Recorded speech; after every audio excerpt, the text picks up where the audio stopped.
Can you go on a vacation if you own a farm? Why, yes, you can. Is it difficult? Well, that depends on who you ask.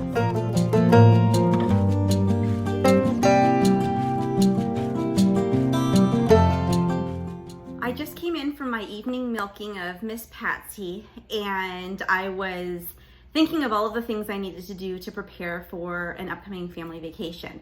And it got me thinking that I really haven't seen much on the topic of taking a vacation when you have a farm.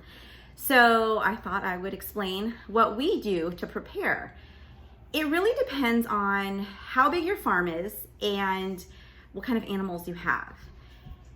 Of course, we aren't running a huge ranch with hundreds or thousands of head of cattle that need to be fed probably multiple tons of feed per day or anything like that. We have, as a reminder, 7 cows, and that includes 1 dairy cow, Miss Patsy. The rest are our Scottish Highlands. We also have 2 horses. We currently have 4 pigs. And then we have about 30 chickens and 3 geese and 1 dog. So I would say that the most important thing you can do when you want to take a vacation and you have a farm similar to ours, determine if you have a special needs animal. And when I say that, I mean an animal that needs special care, that isn't just a throw some grain or hay and make sure the water is full. For me, that would be the horses. They are like 1,000-pound pieces of china. For our last vacation, Bailey, one of our horses, she kicked out a fence board and busted it, one of the vinyl fence boards. She ripped a piece on her blanket. I think she got in a fight with it or something and ripped one of the pieces that goes around her leg.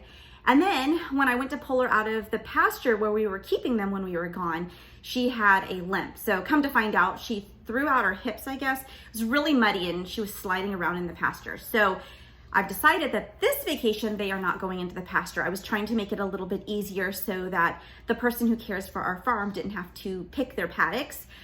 But we're gonna keep them in the paddocks this time to make sure they don't get hurt. So first things first, again, figure out which animal is the most needy, and then find a farm caregiver that knows a lot about that animal. So the person that we have knows a lot about horses. She knows about other farm animals too, but the horses for me are a little like the most distressing when I'm on vacation. Now, before we had the horses, we had a variety of people watch the farm for us to go on vacation, but I would say it's important to find an adult to watch your farm, someone who knows about farm animals. I found out the hard way that it's not great to have, I'm young, but young people farm sit, unless they happen to be farm kids and they're super knowledgeable. I've just found that it is worth the money to have an adult who does farm care as a business. It is worth the money, and it is worth my low anxiety levels regarding my animals to do that.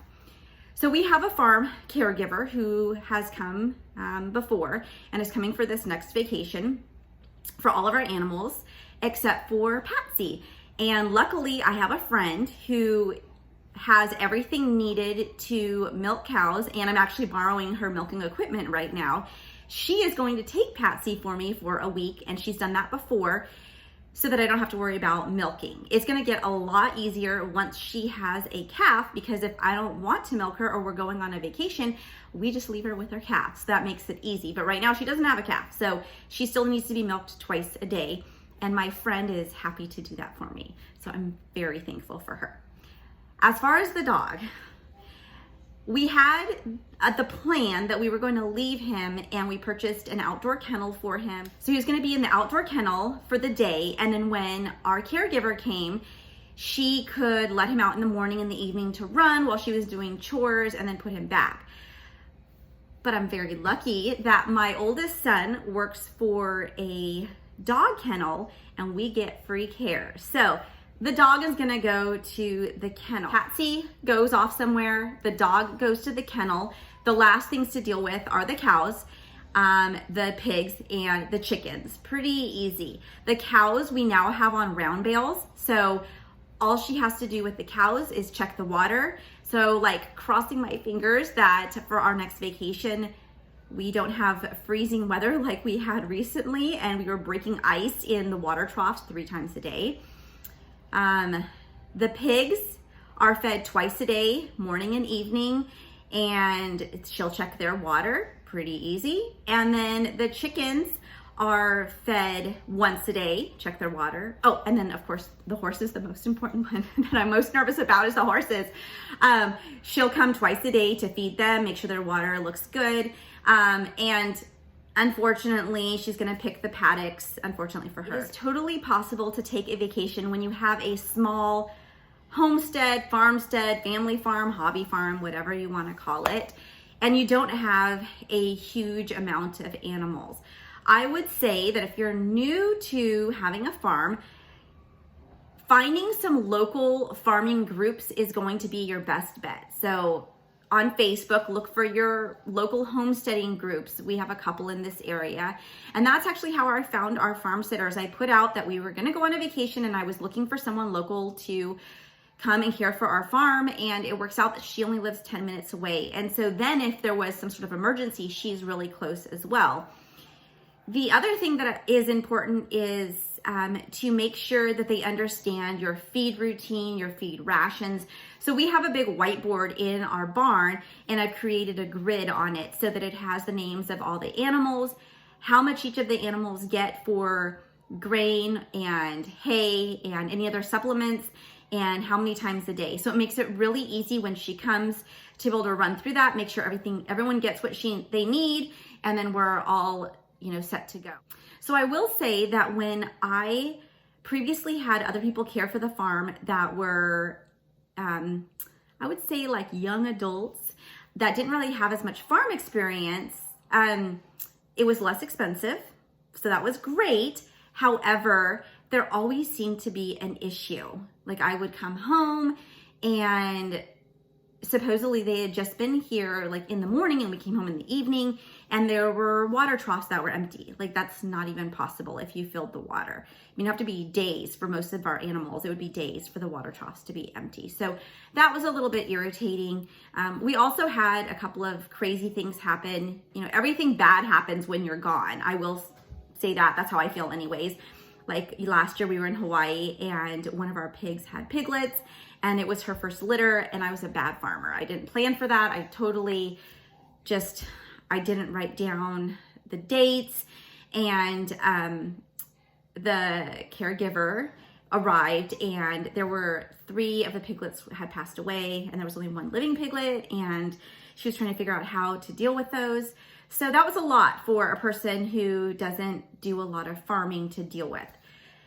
So it is worth the money to me for the peace of mind to have someone knowledgeable about farming to come and care for our farm. I will say the last time that we went on our vacation, it was just a couple of days. I was totally at peace. I wasn't checking our cameras all the time to see how everything was going. I felt totally fine, knew that our animals were in good hands and that if anything happened that she would get it taken care of. One more thing that's very important is to make sure that your farm caregiver has the names and phone numbers of your animal medical providers. So we have a vet who is a general farm vet, but she is not an equine vet. So we provide the name and phone number for her. We also have an equine vet that we provide the name and phone number for. And then we also have our farrier. So it's important to give that information. So if something does happen, we are several hours away or a plane ride away and we can't do anything, that they can contact the care providers or the medical care providers that know our animals and can come and care for them. After that lengthy explanation, the short answer is yes, you can go on a vacation. You just have to plan for it. So thank you so much for watching. I hope you learned a little something new. And if you enjoy learning about our farm and the crazy adventures that we go on a daily basis, please subscribe below.